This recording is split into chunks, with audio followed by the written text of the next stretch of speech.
Get my 6. What's up, everybody? Welcome back to Homesteading Off the Grid. It is October 6th, and it's time for another creepy Halloween story. It's an interesting topic in today's story. Premonition, an idea of knowing without knowing, or perhaps deja vu. Like, something here has happened before. I've seen this before, or a little bit of both.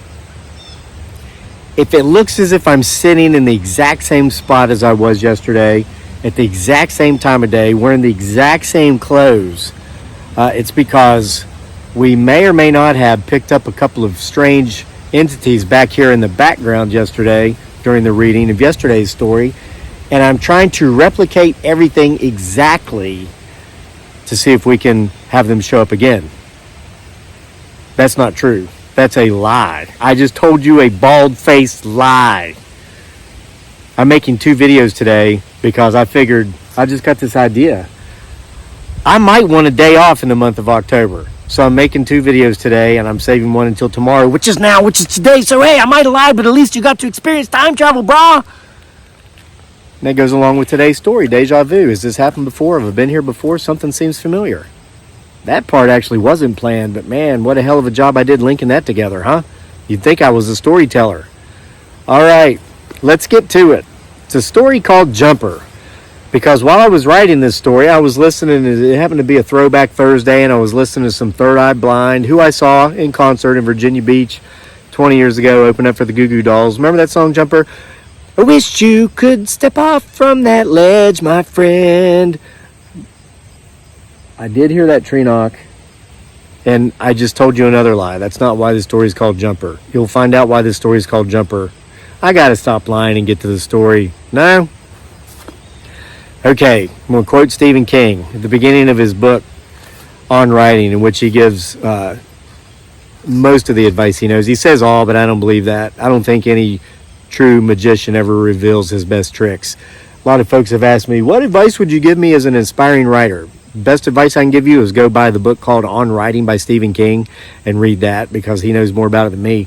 But he says in the beginning of the book, honesty is the best policy, but liars prosper. All right, Jumper. And let me tell you another thing about being from West by God, Virginia, because that's where we ended up yesterday, right? I mean, just a story about that kind of, sort of. No matter where you go, and I mean anywhere on earth, you will always run into another hillbilly. Seriously, I have met people from West Virginia on the West Coast, Seattle area, while living there briefly years ago, in the Middle East while deployed in Iraq, and even in Southeast Asia. One of my best good beer drinking buddies while I lived in the Philippines for 6 years was an old hillbilly from Beckley, West by God, Virginia. To this day, I don't know his real name because he'd gone to the Philippines to disappear 20 years before I'd met him, and, well, he'd done a pretty good job at it. He wanted to keep it that way by remaining incognito.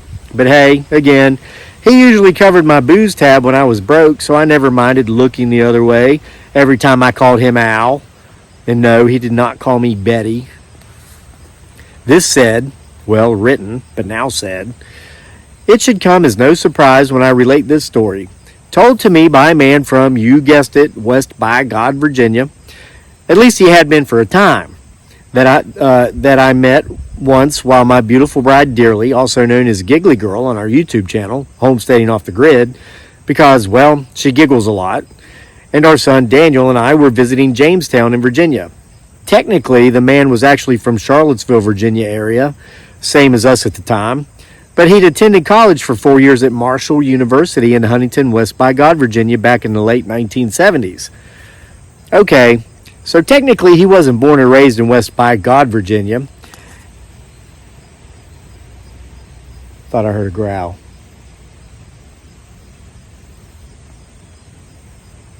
Continue to get my 6. So technically he wasn't born or raised in West by God, Virginia, and he was by far not a hillbilly. But in his defense, he wasn't a typical pretentious snob type either, which is far too common in the greater Charlottesville, Virginia area. But the reason I bring him up has not so much to do with geography as it does his story, though there is obviously a geographical connection. I hope I made this all clear in some sort of convoluted way. As it was, it actually happened to be in that most splendid month of the year, October. It was a Tuesday. I remember it well, and my tale will enable you to understand why I remember the day of the week so clearly. My family and I had driven down to Williamsburg, Virginia the afternoon before on a Monday because we'd planned on going to Busch Gardens and enjoying their annual Hallow Scream event. It's one of the most attended Halloween experiences in the United States. The entire amusement park is decorated for the holiday, and they pay thousands of actors and actresses to dress up as fiends and ghouls and monsters and witches, and they have multiple plays and performances and concerts all geared toward the holiday, and even all of the amusement park rides are open so you can ride them in the dark. There are countless haunted houses, and then, of course, the food, the drink, and the splendid merriment of it all. We've been looking forward to attending the festivities for years, literally, and when we got there, they were closed. No, seriously. We'd gotten to Williamsburg and checked into our hotel room around 2 o'clock in the afternoon.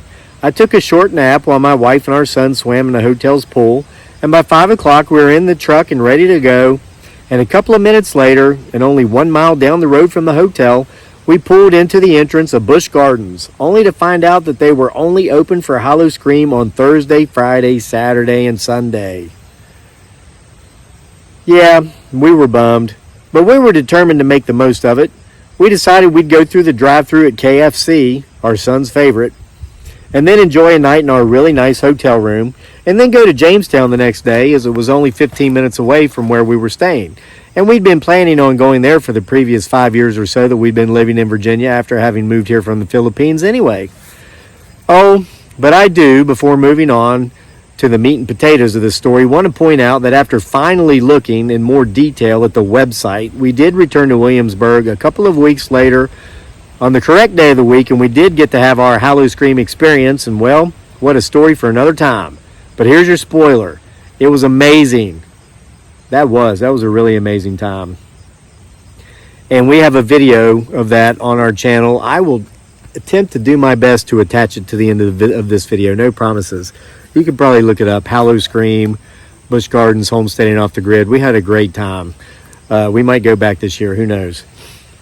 Jamestown, as you know, is considered by many historians as the birthplace of America, as it was the location where English settlers landed back in 1604. Others, depending on their political views, think of Jamestown as merely a failed British colony, viewing, of course, the 1776 Revolution as the birth of America. It is what it is, and I'm glad we went to Jamestown. I'd been there before, 40 years before as a child, so I got much more out of the experience this time around. This time I knew what I was looking at, and I understood its historical significance, and my wife and son absolutely enjoyed our day. We had no regrets nor felt any remorse for having flubbed up the whole Hallow Scream thing the day before, especially since we'd already agreed to simply return on the proper day of the week a couple of weeks later, which, as I've already said, we did. Just before leaving, my wife and son wanted to duck inside the gift shop. My wife enjoys buying refrigerator magnets from all the touristy places we visit, and our son, well, he enjoys buying candy and toys, just like any healthy grade school-aged child. It was while sitting outside the store on a bench as the family breadwinner and bill payer. I don't enjoy buying much of anything that doesn't pay a dividend or provide some sort of tax credit or deduction, but I'll happily spend my last discretionary dollar on my wife and son. But it was on this bench outside the store that I met and garnered this story from a 70-ish-year-old man named Bernard. I'll skip the subtleties involved with meeting a stranger. I know those of you reading this or listening to it now have been there and done that. I'll move right ahead to the point where it had been established that we were both waiting on our family members to spend money on things we didn't need from the gift shop, and of how we talked about how it was such a small world after determining we were both from Albemarle County, Virginia, and of how it's even a smaller world having established that I was raised in West By God, Virginia, and that Bernard had attended Marshall University in Huntington. Then came the what do you do phase of the conversation, as our wives had obviously fixated on some small, worthless token inside the gift shop that was very inexpensively made in China, but which had splendidly had the words Jamestown printed on it at the factory before being shipped 9,000 miles across the Pacific and then trucked another 3,000 miles cross country, west coast to east coast, to land in our beautiful part of the world and be sold for a price many multiples of its true value. Someone's got to pay the bills for all that gas. As it turns out, Bernard was a retired radiologist. He'd spent many years working at the University of Virginia Hospital in Charlottesville. I informed Bernard that I was a writer, and when he asked what I wrote about, and I told him, his first question was, "Do you actually believe in the kind of stuff you write about?" I gave my always ready, immediate response of, "Potentially." "What about you?" I asked. "Have you ever experienced anything odd in your life that your rational or obviously educated mind could not explain?" "Maybe," Bernard said, looking down and crossing his arms at the same time. "Maybe. That means yes." I've seen this response so many times I can't count. What I'll tell you, dear reader, is that so many people laugh or make jest of the paranormal, supernatural, serendipitous, and cryptozoological fancies of life, but after their jesting and laughter has subsided, almost all of them have their own tale, as Bernard did that day, and most of their tales, as Bernard's do not disappoint. It was the fall of 1978 when it happened. Bernard said, "I remember it well because they'd just opened the New River Gorge the fall before. Actually, it was this very month, October of 1978. I had a first cousin," Bernard continued, "named Sissy. She lived down in Scottsville, just 20 minutes south of Charlottesville. She was attending Marshall too, and we would carpool. She had a car and I didn't, but I'd always pay for the gas, and we always took turns driving. Anyway," Bernard continued, "we were driving across that bridge in early October of 78, and I swear to Pete, we passed a young man about our age at the time who was standing in the middle of the bridge." "What the hell?" I said. And Sissy asked me what I meant. I had no idea how she'd missed seeing him. She nearly clipped him with the right side mirror. "There's a man standing back there on the bridge," I told Sissy, and I'll be damned when I leaned forward just a bit so I could peer into the side view mirror so I could look back. I swear on my life he was gone. And the only way he could have vanished that quickly would have been if he would have jumped off of the damn bridge. "Oh, wow," I said. "Oh, wow" is right, Bernard said, "but it gets even creepier." "How so?" I asked. "I was at a Halloween party just a few weeks later," Bernard continued, "and I swear to God I saw that same guy at the party." "Are you sure it was him?" I asked. "Had to be," Bernard said. "When I saw him on the bridge, he was wearing black jeans, a black leather jacket over a plain white t-shirt, and he had jet black hair just like Elvis, all greased back. I remember clearly because the first naturally occurring thought I had when I saw him on the bridge was of how he looked a couple of decades out of place." "Yeah, I guess you'd remember something like that," I said. "Well," Bernard said, continuing his story, "I tried to make my way across the room to speak to the guy. I didn't have any idea what I was going to say. I was probably going to ask him if he'd been standing on the New River Gorge a couple of weeks ago, but as I was making my way toward him, I could see that he and a young lady he'd been talking to were making their way out the door. When I reached the door and went outside, they were already out of sight, and I never saw him again," Bernard finished. At least he hesitated, seeming unwilling to continue his story from this point. I knew there was more to the story, and as a storyteller myself, I knew not to press Bernard. A good storyteller knows exactly how long to hold his or her dramatic pause before continuing. And when someone is too antsy to wait and breaks in and interrupts that pause with questions of what happened next, it can ruin the effect of the telling of the story, or even cause a storyteller not to continue with the story at all. So I just waited.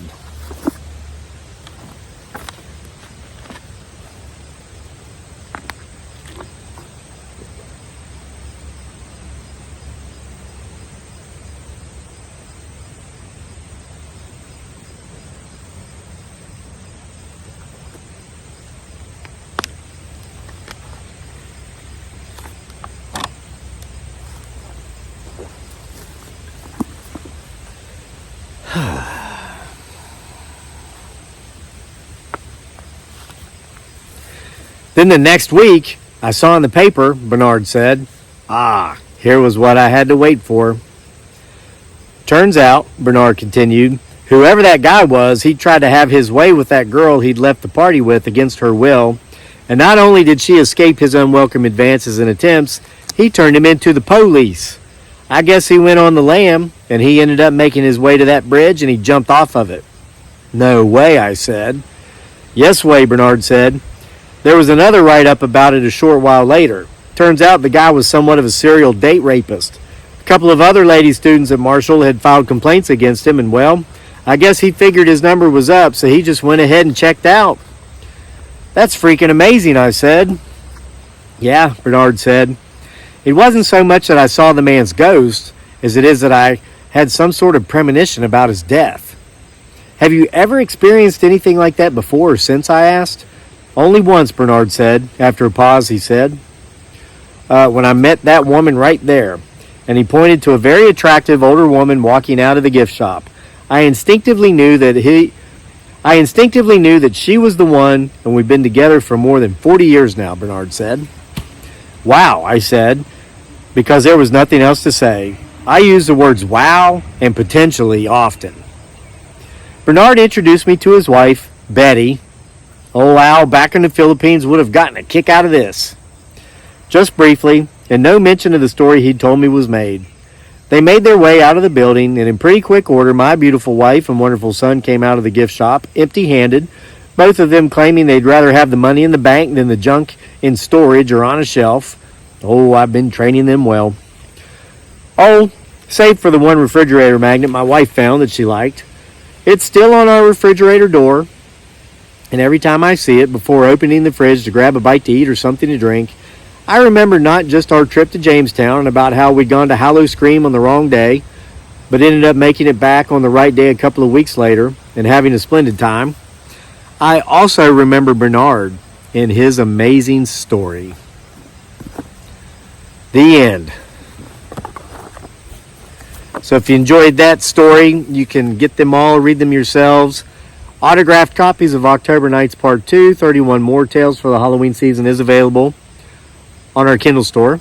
You can get it from Amazon in print or Kindle without an autograph because I have nothing to do with shipment of those. Or you can just come back every night in the month of October and listen to the tales here in video form.